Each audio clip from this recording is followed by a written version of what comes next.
Hello' everyone, আপোনালোক সকলোকে স্বাগতম জনাইছোঁ আছাম জিকে ইউটিউব চেনেলৰ আন এটা নতুন ভিডিঅ'লৈ।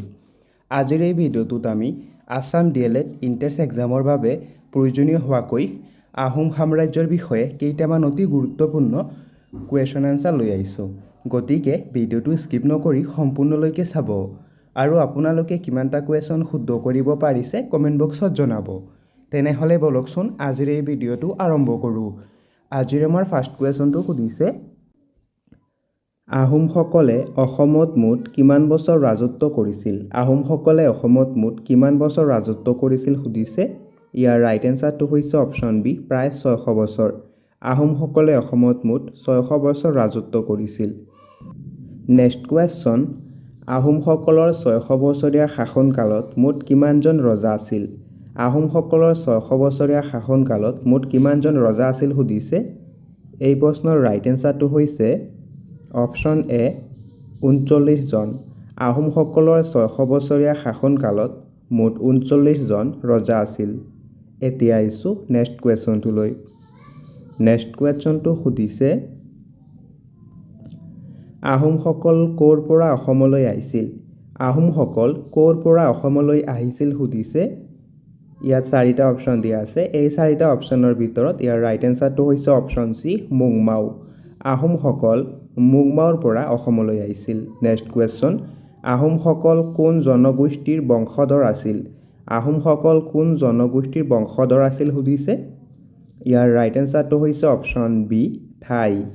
আহোমসকল টাই জনগোষ্ঠীৰ বংশধৰ আছিল। নেক্সট কুৱেশ্যন, কোন চনত আহোমসকলে মুংমাও এৰি আহিছিল? কোন চনত আহোমসকলে মুংমাও এৰি আহিছিল সুধিছে। ইয়াৰ ৰাইট এনচাৰটো হৈছে অপশ্যন বি, 1215 খ্ৰীষ্টাব্দত। 1215 খ্ৰীষ্টাব্দত আহোমসকলে মুংমাও এৰি অসমলৈ আহিছিল। নেক্সট কুৱেশ্যন, কোন চনত আহোমসকলে অসমত প্ৰৱেশ কৰিছিল? কোন চনত আহোমসকলে অসমত প্ৰৱেশ কৰিছিল সুধিছে। ইয়াৰ ৰাইট এনচাৰটো হৈছে অপশ্যন বি, 1228 চনত। 1228 চনত আহোমসকল অসমত প্ৰৱেশ কৰিছিল। নেক্সট কুৱেশ্যনটো সুধিছে, আহোমৰ প্ৰথম ৰজাজন কোন আছিল? আহোম সাম্ৰাজ্যৰ প্ৰথম ৰজা কোন আছিল সুধিছে। ইয়াৰ ৰাইট এনচাৰটো হৈছে অপশ্যন এ, চাওলুং চুকাফা। আহোমসকলৰ প্ৰথম ৰজা আছিল চাওলুং চুকাফা। নেক্সট কুৱেশ্যন, অসম দিৱস নাইবা চুকাফা দিৱস কেতিয়া উদযাপন কৰা হয়? এই প্ৰশ্নৰ ৰাইট এনচাৰটো হৈছে অপশ্যন চি, 2 ডিচেম্বৰ। অসম দিৱস নাইবা চুকাফা দিৱস 2 ডিচেম্বৰ তাৰিখে পালন কৰা হয়। নেক্সট কুৱেশ্যনটো সুধিছে, আহোমসকল ব্ৰহ্মপুত্ৰ উপত্যকাৰ ক'ত আহি উপস্থিত হৈছিল? আহোমসকল ব্ৰহ্মপুত্ৰ উপত্যকাৰ ক'ত আহি উপস্থিত হৈছিল সুধিছে। এই প্ৰশ্নৰ ৰাইট এনচাৰটো হৈছে অপশ্যন এ, নামৰূপ। আহোমসকল ব্ৰহ্মপুত্ৰ উপত্যকাৰ নামৰূপত আহি উপস্থিত হৈছিল। নেক্সট কুৱেশ্যন, আহোমসকলে কোনখন পৰ্বত পাৰ হৈ অসমত প্ৰৱেশ কৰিছিল? আহোমসকলে কোনখন পৰ্বত পাৰ হৈ অসমত প্ৰৱেশ কৰিছিল সুধিছে। ইয়াৰ ৰাইট এনচাৰটো হৈছে অপশ্যন বি, পাটকাই পৰ্বত। আহোমসকলে পাটকাই পৰ্বত পাৰ হৈ অসমত প্ৰৱেশ কৰিছিল। নেক্সট কুৱেশ্যন, আহোমৰ প্ৰথম ৰাজধানী কি আছিল? আহোমৰ প্ৰথম ৰাজধানী কি আছিল সুধিছে। এই প্ৰশ্নৰ ৰাইট এনচাৰটো হৈছে অপশ্যন এ, চৰাইদেউ। আহোমৰ প্ৰথম ৰাজধানী আছিল চৰাইদেউ। নেক্সট কুৱেশ্যন, কোন চনত চুকাফাই আহোমৰ ৰাজধানী চৰাইদেউত স্থাপন কৰিছিল? ইয়াত 4টা অপশ্যন দিয়া আছে। এই 4টা অপশ্যনৰ ভিতৰত ইয়াৰ ৰাইট এনচাৰটো হৈছে অপশ্যন ডি, 1253 খ্ৰীষ্টাব্দত। 1253 খ্ৰীষ্টাব্দত চুকাফাই আহোমৰ ৰাজধানী চৰাইদেউত স্থাপন কৰিছিল। নেক্সট কুৱেশ্যন, অসমত বুৰঞ্জী লিখা আৰম্ভ কৰা ব্যক্তিজন কোন আছিল? অসমত বুৰঞ্জী লিখা আৰম্ভ কৰা ব্যক্তিজন কোন সুধিছে। এই প্ৰশ্নৰ ৰাইট এনচাৰটো হৈছে অপশ্যন এ, চাওলুং চুকাফা। অসমত বুৰঞ্জী লিখা আৰম্ভ কৰা ব্যক্তিজন আছিল চাওলুং চুকাফা। নেক্সট কুৱেশ্যন, কোনজন আহোম স্বৰ্গদেৱে বুঢ়াগোহাঁই আৰু বৰগোহাঁই পদ দুটাৰ সৃষ্টি কৰিছিল? ইয়াত অপশ্যন 4টা দিয়া আছে। এই 4টা অপশ্যনৰ ভিতৰত ইয়াৰ ৰাইট এনচাৰটো হৈছে অপশ্যন এ চাওলুং চুকাফা চাওলুং চুকাফাই বুঢ়াগোহাঁই আৰু বৰগোহাঁই পদ দুটাৰ সৃষ্টি কৰিছিল নেক্সট কুৱেশ্যন কোন চনত চাওলুং চুকাফাৰ মৃত্যু হৈছিল কোন চনত চাওলুং চুকাফাৰ মৃত্যু হৈছিল সুধিছে ইয়াৰ ৰাইট এনসাৰটো হৈছে অপশ্যন ডি 1268 খ্ৰীষ্টাব্দত 1268 খ্ৰীষ্টাব্দত চাওলুং চুকাফাৰ মৃত্যু হৈছিল নেক্সট কুৱেশ্যন স্বৰ্গদেউ শব্দৰ অৰ্থ কি স্বৰ্গদেউ শব্দৰ অৰ্থ কি সুধিছে এই প্ৰশ্নৰ ৰাইট এনসাৰটো হৈছে অপশ্যন ডি স্বৰ্গৰ দেৱতা নেক্সট কুৱেশ্যনটো সুধিছে আহোমসকলে নিজকে কাৰ বংশধৰ বুলি পৰিচয় দিছিল এই প্ৰশ্নৰ ৰাইট এনসাৰটো হৈছে অপশ্যন সি স্বৰ্গৰ ৰজা ইন্দ্ৰৰ আহোমসকলে নিজকে স্বৰ্গৰ ৰজা ইন্দ্ৰৰ বংশধৰ বুলি পৰিচয় দিছিল নেক্সট কুৱেশ্যনটো সুধিছে চৰাইদেউৰ পুৰণি নাম কি আছিল চৰাইদেউৰ পুৰণি নাম কি আছিল সুধিছে ইয়াৰ ৰাইট এনসাৰটো হৈছে অপশ্যন সি চেৰাইদয় নেক্সট কুৱেশ্যনটো সুধিছে চুকাফাৰ অসম প্ৰৱেশৰ সময়ত মৰাণসকলৰ ৰজা কোন আছিল এই প্ৰশ্নৰ ৰাইট এনসাৰটো হৈছে ইয়াৰ ৰাইট এনসাৰটো হৈছে অপশ্যন সি বদৈচা চুকাফাৰ অসম প্ৰৱেশৰ সময়ত মৰাণসকলৰ ৰজা আছিল বদৈচা নেক্সট কুৱেশ্যন চুকাফাই কোন জাতিক প্ৰথমে বৈশ্যতা স্বীকাৰ কৰাইছিল চুকাফাই কোন জাতিক প্ৰথমে বৈশ্যতা স্বীকাৰ কৰাইছিল সুধিছে ইয়াৰ ৰাইট এনসাৰটো হৈছে অপশ্যন এ নগাসকলক নেক্সট কুৱেশ্যনটো সুধিছে চুকাফাৰ পিছত কোন ৰজা হৈছিল চুকাফাৰ পিছত কোন ৰজা হৈছিল সুধিছে এই প্ৰশ্নৰ ৰাইট এনসাৰটো হৈছে অপশ্যন এ চুতেউফা চুকাফাৰ পিছত চুতেউফা ৰজা হৈছিল নেক্সট কুৱেশ্যন কোনজন আহোম স্বৰ্গদেৱক বামুণী কোৱাৰ নামেৰে জনা যায় এই প্ৰশ্নৰ ৰাইট এনসাৰটো হৈছে ইয়াৰ ৰাইট এনসাৰ হৈছে অপশ্যন ডি চুদাম্ফা চুদাম্ফাক বামুণী কোৱাৰ নামেৰে জনা যায় নেক্সট কুৱেশ্যনটো সুধিছে আহোম স্বৰ্গদেউ চুদাম্ফাৰ পিতৃ কোন আছিল এই প্ৰশ্নৰ ৰাইট এনসাৰটো হৈছে অপশ্যন এ থাও খামতি নেক্সট কুৱেশ্যনটো সুধিছে নেক্সট কুৱেশ্যন কোন চনত চুদাম্ফাই আহোমৰ ৰজা হৈছিল এই প্ৰশ্নৰ ৰাইট এনসাৰটো হৈছে ইয়াৰ ৰাইট এনসাৰটো হৈছে অপশ্যন ডি 1397 খ্ৰীষ্টাব্দত নেক্সট কুৱেশ্যনটো সুধিছে আহোমসকলে কোনজন দেৱতাক পূজা সেৱা কৰিছিল আহোমসকলে কোনজন দেৱতাক পূজা কৰিছিল সুধিছে ইয়াৰ ৰাইট এনসাৰটো হৈছে অপশ্যন বি সোমদেউ আহোমসকলে সোমদেউ দেৱতাক পূজা বা সেৱা কৰিছিল নেক্সট কুৱেশ্যনটো সুধিছে কোনজন আহোম ৰজাই শিঙৰি ঘৰত উটা পতাৰ প্ৰৱৰ্তন কৰিছিল এই প্ৰশ্নৰ ৰাইট এনসাৰটো হৈছে অপশ্যন এ চুদাম্ফাই শিঙৰি ঘৰত উটা পথাৰ প্ৰৱৰ্তন কৰিছিল নেক্সট কুৱেশ্যনটো সুধিছে আহোম স্বৰ্গদেউ চুদাম্ফাৰ সময়ত আহোমৰ ৰাজধানী কি আছিল এই প্ৰশ্নৰ ৰাইট এনসাৰটো হৈছে ইয়াৰ ৰাইট এনসাৰটো হৈছে অপশ্যন সি চাৰগোৱাত স্বৰ্গদেউ চুকাফাৰ সময়ত ৰাজধানী আছিল নেক্সট কুৱেশ্যনটো সুধিছে হিন্দু উপাধি গ্ৰহণ কৰা প্ৰথম আহোম ৰজাজনৰ নাম কি আছিল এই প্ৰশ্নৰ ৰাইট এনসাৰটো হৈছে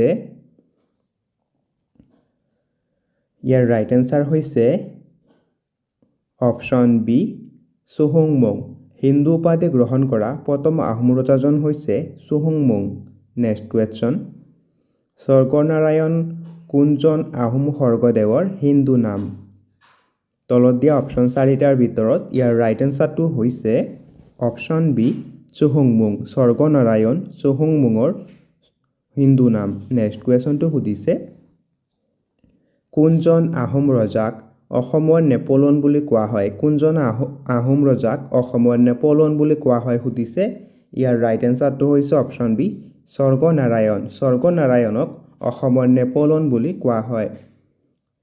নেক্সট কুৱেশ্যনটো সুধিছে কোনগৰাকী আহোম ৰজাৰ দিনৰ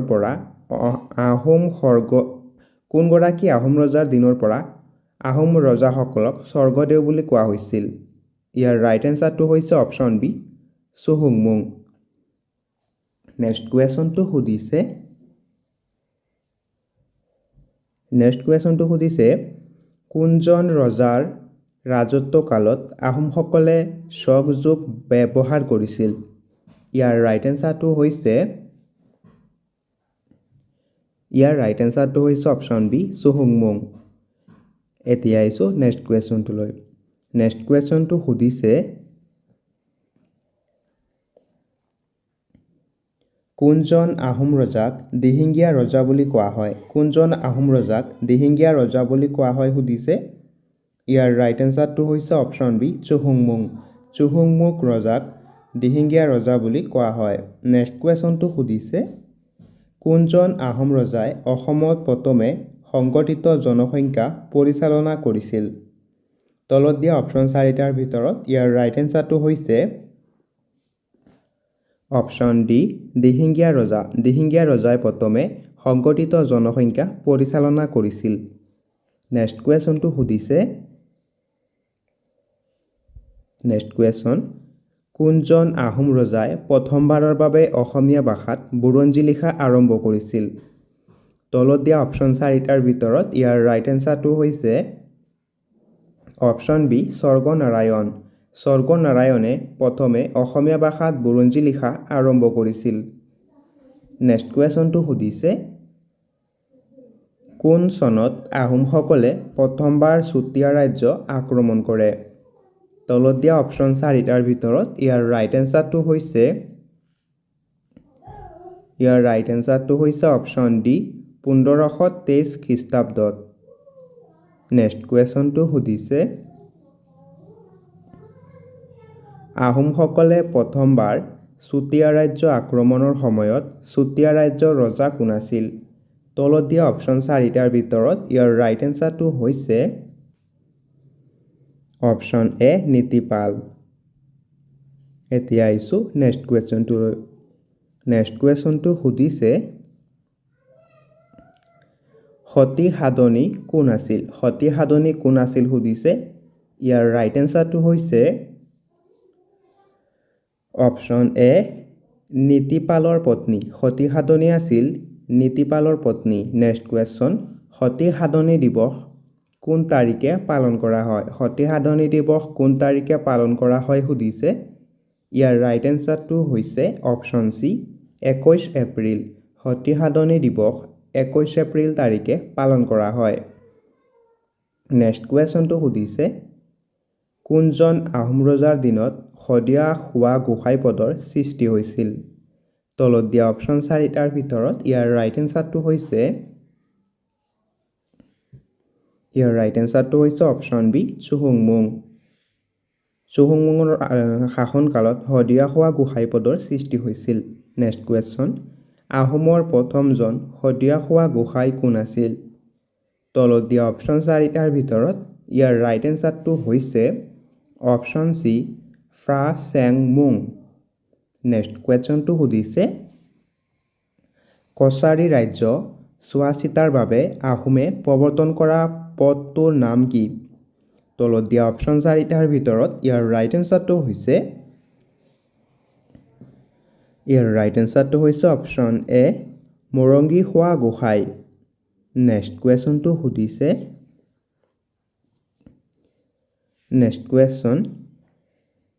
কোনজন আহোম ৰজাৰ সময়ত কছাৰীসকলক তাপিতা বা সঞ্চিতা বুলি জনা গৈছিল? তলত দিয়া অপশ্যন 4টাৰ ভিতৰত ইয়াৰ ৰাইট এনচাৰটো হৈছে অপশ্যন চি দিহিঙীয়া ৰজা। দিহিঙীয়া ৰজাৰ সময়ত কছাৰীসকলক তাপিতা সঞ্চিতা বুলি জনা গৈছিল। নেক্সট কুৱেশ্যন কোনজন আহোম ৰজাই বৰপাত্ৰ গোসাঁই পদটোৰ সৃষ্টি কৰে? তলত দিয়া অপশ্যন 4টাৰ ভিতৰত ইয়াৰ ৰাইট এনচাৰটো হৈছে অপশ্যন চি চুহুংমুং। চুহুংমুং ৰজাই বৰপাত্ৰ গোসাঁই পদটোৰ সৃষ্টি কৰে। নেক্সট কুৱেশ্যন আহোমৰ প্ৰথমজন বৰপাত্ৰ গোহাঁই কোন আছিল? তলত দিয়া অপশ্যন 4টাৰ ভিতৰত ইয়াৰ ৰাইট এনসাৰটো হৈছে option A Konseng Borpatra Gohain. Next question, কোনজন আহোম ৰজাৰ ৰাজত্বকালত মুছলমানসকলে প্ৰথমবাৰ আহোম ৰাজ্য আক্ৰমণ কৰিছিল? তলত দিয়া অপশ্যন 4টাৰ ভিতৰত ইয়াৰ ৰাইট এনসাৰটো হৈছে অপশ্যন চি চুহুংমুং।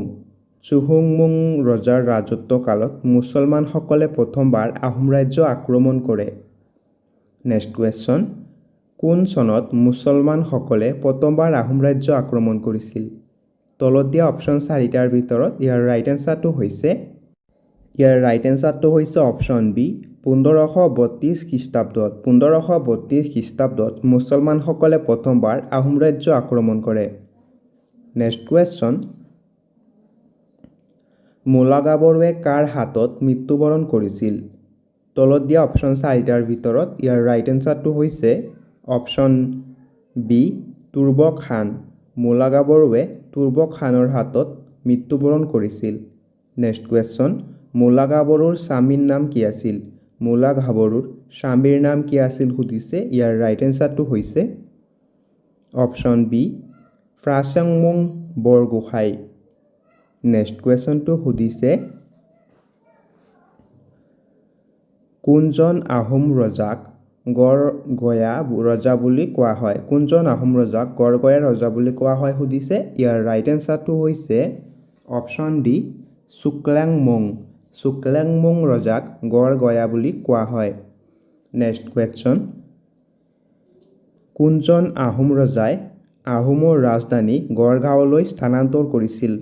তলত দিয়া অপশ্যন 4টাৰ ভিতৰত ইয়াৰ ৰাইট এনসাৰটো হৈছে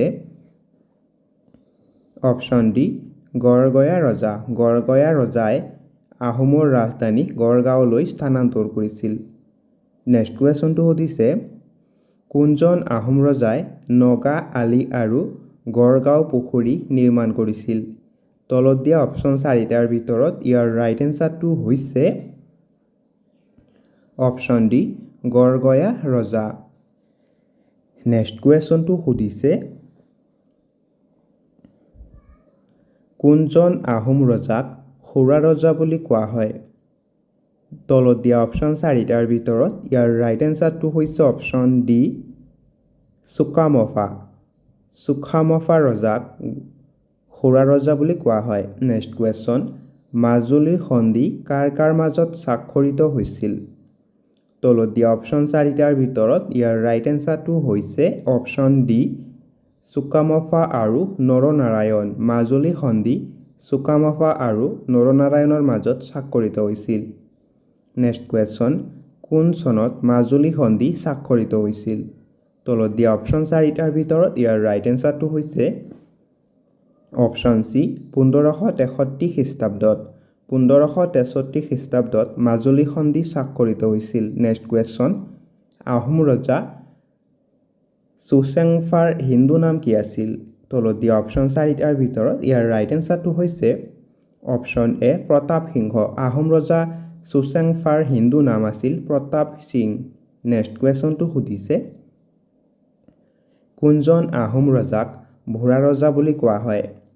তলত দিয়া অপশ্যন 4টাৰ ভিতৰত ইয়াৰ ৰাইট এনসাৰটো হৈছে অপশ্যন ডি চুচেংফা। চুচেংফাক বুঢ়া ৰজা বুলি কোৱা হয়। নেক্সট কুৱেশ্যনটো সুধিছে,